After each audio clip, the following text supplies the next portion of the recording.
the small little things that we encounter during the whole trip. So these are all the logistical challenges. You have to be alert during every single wish fulfillment trip, yeah? Okay, you really, really have to be so alert when it comes to every single factor when it comes to that, I'm sure. But what do you notice about the patient and their loved ones once their wish or even wishes get fulfilled? Well, you said earlier that there are always all sorts of mixed emotions when we grant these wishes. But most of all, it brings so much joy. It brings so much hope and peace and absolute closure for the beneficiaries. And some of the beneficiaries would, sometimes they have this mindset, oh, I'm at the end of my journey anyway, so oh, don't bother. But when they realized that they could actually carry out their last wish, that somebody was interested to help them and assist them complete that last wish, it just brightens up their whole persona, like, oh, sure. And most of the time, they try to be as alert as they can be if they are quite ill, and they try to make it through the entire day, as Kenny had explained earlier, even though the nurses says, oh, maybe we should slow down, but most of the time, these beneficiaries, they want to go through with it because it's something special and unique to them. So yeah, we try to do our very best, and of course with all the precautions taken. What about their loved ones?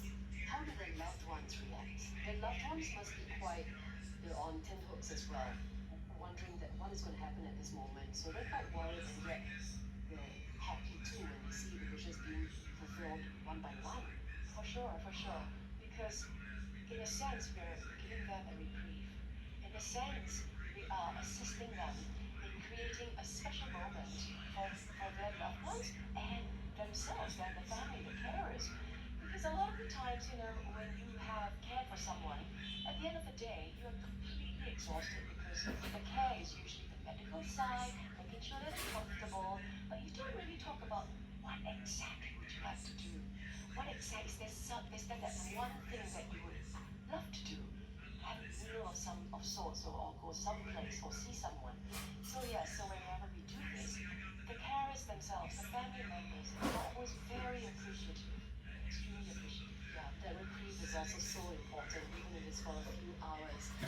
This is Amazing SG with me, Melanie Olivero. I'm with Grace Young, Ambulance Wish Singapore board member and chair of the fundraising committee and Cycle of Peace 2024 as well. Kelly Wong is an Ambulance Wish Singapore AWS volunteer. Elaine Chin is with us as well. She's AWS's Assistant Manager, Programs and Services, and Marina Malik, AWS's Executive Director. This is Made in SG, and I'm Melanie Olivero for CNA 938. We'll all be back with more chats after the news updates. Holistic Waste Premium Full Imperial Linseed Blend supports healthy immune function and alleviates fatigue. It contains ginseng and turkey-tailed mushrooms for healthy immune response, cordyceps for respiratory support and stamina, and lion's mane mushrooms for brain health. Suitable for both men and women with busy lifestyles. Visit holisticway.com.sg. Holistic Way, Singapore's #1 health supplement brand.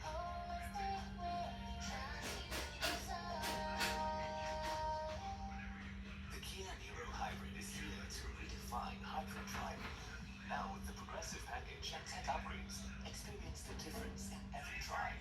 With a fuel efficiency of 25 kilometers per liter, enjoy a record-setting 970 kilometer range, class-leading wheelbase, and a full suite of advanced safety features. The Kia Niro Hybrid, redefining hybrid crossover SUVs. Test drive at Cycle and Carriage today.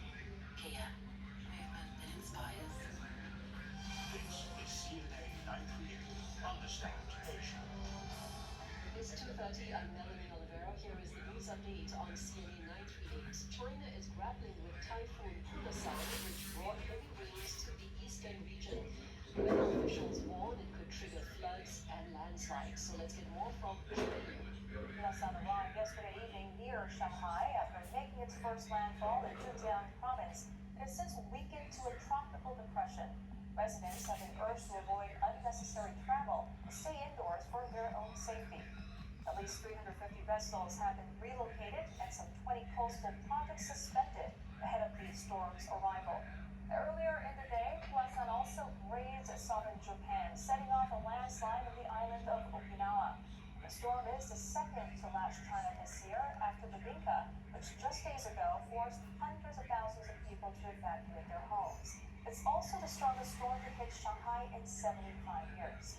Meanwhile, Vietnam also slammed by another severe storm shortly after being ravaged by Typhoon Yagi, which left more than 500 people dead across Southeast Asia. Storm Sulik made a landfall in the country's central coast, raising concerns about potential flooding. Several flights have been suspended and some schools closed. Sulik is the fourth storm to hit the South China Sea region this year. Continue with that report. The Singapore Red Cross, or SRC, is expanding its aid efforts for communities affected by Typhoon Yagi to include Myanmar. It'll contribute $50,000 to support disaster relief efforts in Myanmar. The support comes after its earlier commitments of $50,000 each to Laos and Vietnam. Nearly 300 people in Myanmar have been killed by Typhoon Yagi. State media there say nearly 270,000 hectares of rice paddies and other crops were destroyed by the floods. Italy has returned a famous portrait of Britain's wartime Prime Minister Winston Churchill back to Canada. The art piece was stolen from an Ottawa hotel more than 2 years ago and sold at an auction to an unsuspecting Italian lawyer. The news desk has more for us. Iconic photograph of Winston Churchill is heading back home to Canada. It was stolen from a landmark hotel in Ottawa more than 2 years ago. The so-called Roaring Lion ended up thousands of miles away in Italy. On Thursday, Italy gave it back. Armenian-Canadian photographer Yusuf Karsh captured the image in 1941.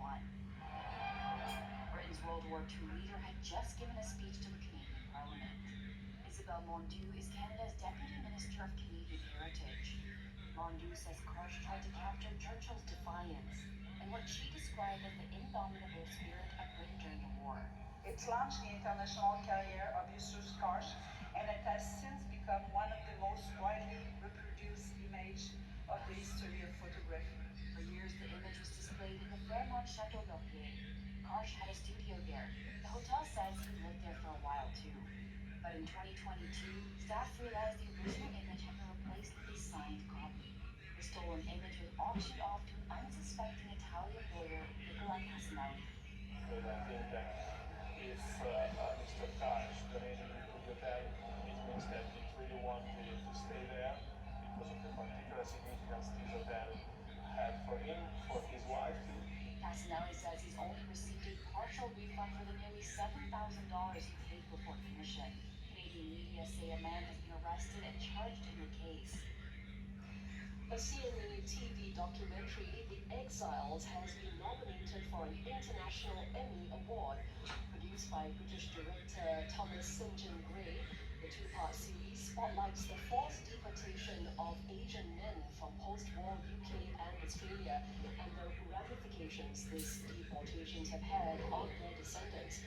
The Exiles is nominated in the Best Documentary category alongside Brazil's Transo, France's The Billionaire, The Butler and the Boyfriend, and the UK's Otto Baxter.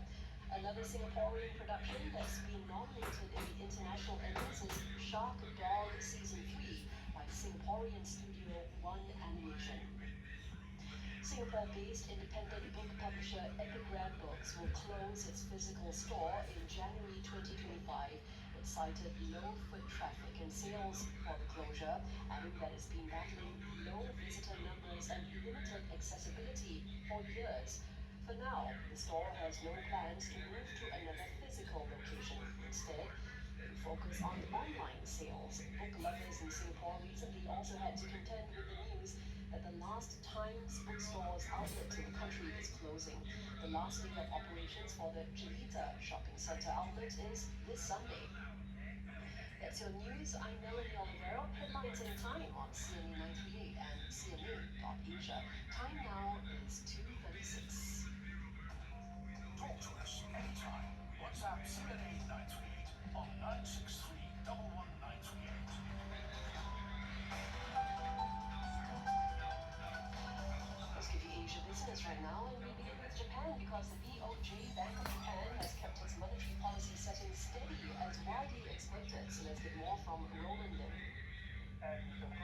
its two-day board meeting, benchmark lending rate is kept unchanged at around 0.25%. That's the highest rate since 2008. The BOJ is cautiously working towards normalizing monetary policy after a year of ultra-easy approach, and doing so without triggering a shock to its economy. But with the US Federal Reserve finally pivoting to rate cuts, market pricing indicates it may be difficult for the BOJ to move higher again this year. The central bank raised its assessment of consumer spending as a key engine of economic growth. It also cited the need to monitor financial markets for the time being. In July, the central bank was criticized for its policy signals that was blamed for fueling a massive sell-off in global financial markets. The BOJ's status quo comes as data show that inflation picked up steadily in the world's fourth biggest economy. Core consumer inflation inched higher for a fourth month in August, rising 2.8% on year in August, continuing the price trend that's been accelerating since May. Last month's spike was due to increases in processed food costs, according to government data. And that was Roland Lim with that report. China has left its main policy and benchmark lending rates unchanged, defying expectations for more stimulus measures to prop up a faltering economy. The one-year loan prime rate, or the one-year LPR, which serves as a benchmark rate for business and household loans, still stands at 3.35%, while the five-year rate used for mortgages is at 3.85%. Analysts expected both rates to be lowered after the US Fed's outsized rate cut. China's August economic indicators surprised to the downside for others and raised the urgency to roll out more measures to prop up the economy. Well, China's LPR rate decision may have come as a surprise to many, like we said, but UBS Global Wealth Management's Regional Chief Investment Officer Kelvin Tay says the move is to be expected. Not particularly surprised. Even if they were to cut the LPR rates, the record has always been a very cautious 10, 15 basis kind of cut. And I don't think that's enough to actually stimulate demand in the Chinese market, largely because sentiment is actually very, very poor right now. The economy is growing barely at 4.5%. Consumption is actually hurt tepid as well. So I don't think that the cut in the LPR will actually help stimulate property consumption in that sense. I think where China is concerned, the general economy needs to recover, and that can only come if the government actually steps up fiscal stimulus. But as we all know, the fiscal deficit as a percent of GDP this year is targeted at about 3%. That's barely enough for the Chinese economy to reach 5% growth. Well, China's LPR rate decision may have come as a surprise to many, and that's what Kelvin Tay said. Let's give you the last piece of news because hiring is set to pick up for Citi's wealth business in Singapore. The American lender says wealth and business opportunities continue to grow here, and it can invest with confidence. And on that note, we conclude Asia Business for this hour on CNN 938. Time now, it's 2:39. Page Tennis with Melanie Olivero. Yes, indeed, I'm Melanie Olivero for CNN 938. Time for some page tennis snippets before we return to our interview. Here's literally some food for thought. Tempeh, alright? Tempeh, the fermented soybean cake. It tastes just fine on its own, but did you know that you can make cookies, dumplings, and even ice cream from tempeh? So let's now meet the bubbly authors of the book, Tempted by Tempeh. They are vegetarian advocate Dr. George Jacobs and recipe creator Pauline Menezes. There are many tempeh health benefits. What I like about it is that it's packed with protein. So what else? So many. Antioxidants, Yes. minerals, vitamins, and guess the calcium content of just 100 grams of tempeh. It's 111 versus beef, which only has 12 micrograms. The iron also, right? This is high in iron. People think you have to eat meat to have enough iron, but I'm still donating blood, and I don't eat any meat. And tempeh is higher than beef, chicken, and mutton in terms of iron. In terms of calories, it's so much lower. It's just like Pauline said, especially the antioxidants. That's something that a lot of people are paying attention to nowadays. It's like a miracle food. Yeah. It is a superfood, if you like to call it that. Okay, I'll call it both. And it's fermented, so it's more easily digested. By your gut, by your body, yeah? Alright, so tempeh is available here, and of course, when we hop over to Malaysia and Indonesia, to name a few, how do we choose the good ones? As in, how do we know it's legit and doesn't have too many artificial ingredients, not mass produced, like you said, Charlie, some think it's too bitter because you said they chose the wrong one. So, how do we know? What's the checklist for choosing the right tempeh? Okay, look at it. It should be white, coated with a white, fluffy mycelia, which looks cottony. What's mycelia? It is actually fungi, so it grows around the beans and it holds it, binds it together. It should be white. It shouldn't turn black at any of the corners, but the black coloration just means it's gone to spore. It's still edible, but it will start to turn bitter. I actually brought homemade tempeh. Did you to the Yes. studio? So Pauline makes her own tempeh.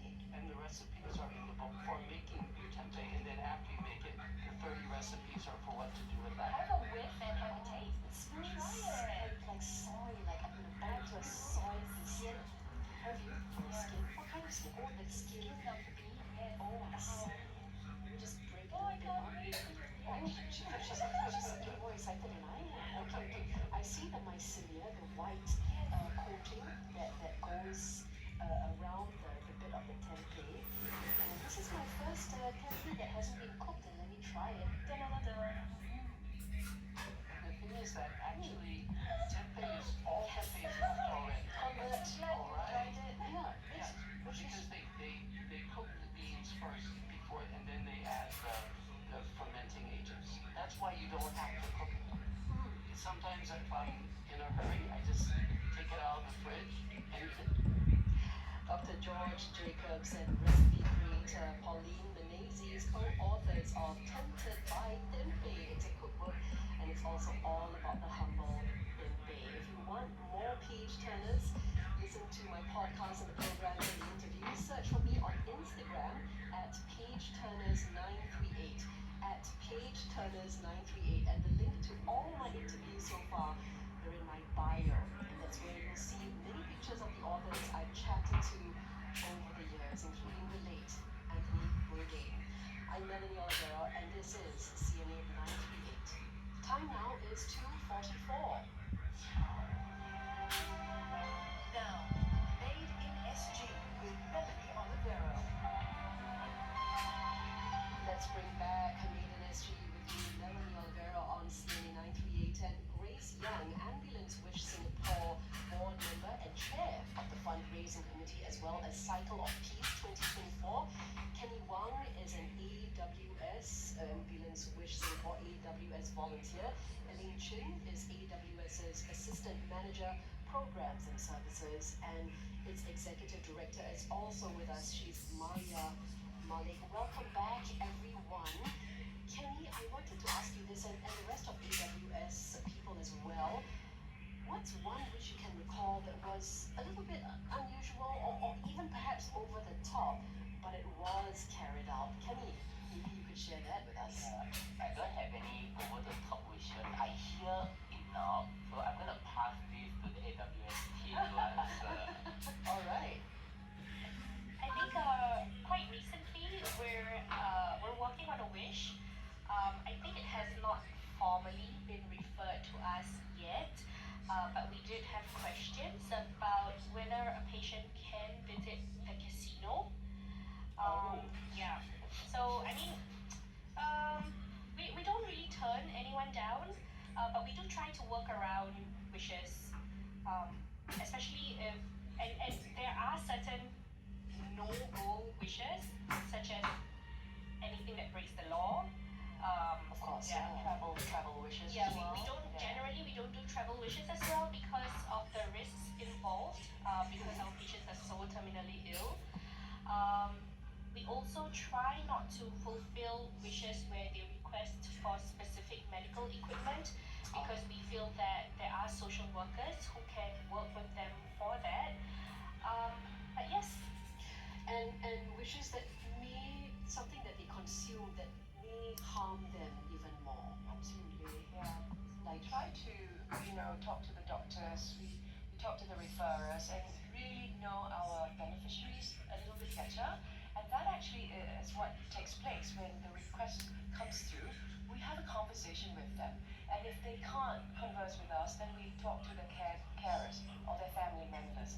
So that's what happens. But we really try to fulfill every wish and celebrate their lives as well. So that's exactly what we do at Ambulance Wish Singapore. So nice. Okay, so let's talk a little bit more. If a patient wants something that cannot be carried out, we've got to flesh this out. Someone wants to travel around Singapore to a special place.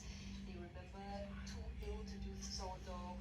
They want to, okay, there's another one. They want to reconcile with a loved one who has refused for years to make contact. So, how does the team propose the next best thing? So for LA, do you want to? Yeah, so actually the travel wish, like if they want to go somewhere and we cannot fulfill that wish, we have actually brought the place to them. Oh, really? So there was this beneficiary, if I remember, he wanted to go to Vietnam, and obviously we do not grant travel wishes for all the risks that are involved. So we had a video. We recorded an entire program, everything about Vietnam, and we brought it to him. And of course, we brought Vietnamese food, everything Vietnamese, to him. And he had a really great time. So he can't get there, Did you decorate to the him. room? Yes, and then we did all of that. So we do try to decorate